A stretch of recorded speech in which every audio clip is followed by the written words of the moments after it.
बिस्मिल्लाहिर्रहमानिर्रहीम। इय्याका नअबुदु व इय्याका नस्तईन। मेरे पाकिस्तानियों, इमरान खान साहब के जानिसारों, खान से मोहब्बत करने वालों, आज 24 नवंबर इस तहरीक की तारीख में सबसे अहम दिन है। अहम इसलिए कि ये हतमी कॉल है, ये खान साहब की कॉल है और खान साहब ने आपको, मुझे, हम सबको पाबंद किया है कि हर तरीके से तन मन धन लगा दें और इस तारीखी कॉल का, हतमी कॉल का हिस्सा बने। अली अमीन गंडापुर पेशावर से रवाना हो, उनके साथ उस काफिले में जिसकी वो सदारत कर रहे हैं, जिसको वो लीड कर रहे हैं, उस काफिले में इमरान खान साहब की ज़ौजा भी एहतजाज में शामिल है। और सिर्फ इसलिए ताकि आप सबको ये अंदाजा हो कि इमरान खान साहब की फैमिली भी इस एहतजाज से पीछे नहीं हट रही है। खवातीन आगे आ रही हैं, हमशीरगान आगे आ रही हैं और वर्कर को अकेला नहीं कोई छोड़ रहा है।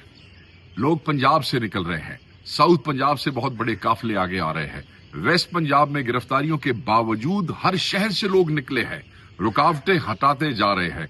नॉर्थ में अगर आप देखें तो बहुत सी जगहों पे पुलिस ने ज्यादती की कोशिश की, मगर उसके बावजूद ये जो पुरअमन क्राउड है ये निकला है और अपना आईनी हक एक्सरसाइज करने की कोशिश कर रहा है।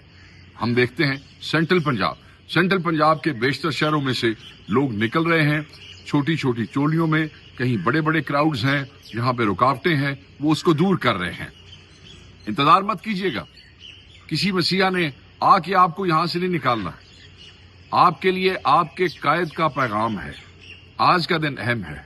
ये जो आपके भाई निकल चुके हैं, इनको आपकी हेल्प की जरूरत है और वो हेल्प क्या है कि आप भी निकलें, बगैर किसी खौफ के निकलें, बगैर किसी डर के निकलें, रुकावटें हटाते हुए पुरअमन तरीके से इस आईनी राइट को एक्सरसाइज करें।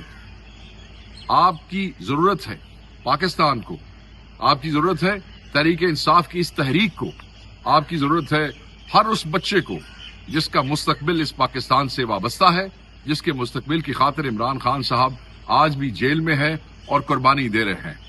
आज का दिन अगर रह गया, आज अगर आप इस तहरीक में शामिल न हुए तो हमेशा हाथ मलते रह जाएंगे, बाद में अफसोस करेंगे। तो प्लीज पुरअमन तरीके से निकलें, इस पुरअमन आईनी एहतजाज को कामयाब करें, हर शहर से निकलें, हर गली से निकलें, अपने एमएनएस के एमपीएस के काफिलों को ज्वाइन करें। एमएनएस और एमपीएस के काफिले अगर निकल चुके हैं तो आप खुद निकल जाएं। अगर आपको कोई जिम्मेदार नजर नहीं आ रहा तो किसी का इंतजार करने की जरूरत नहीं है, खुद इकट्ठे हो और इन काफिलों में शामिल हो। इस्लामाबाद आपका इंतजार कर रहा है, कायद की कॉल जो है वो आपकी मुंतजर है। आप सबसे इस्लामाबाद में मुलाकात होगी। बहुत शुक्रिया।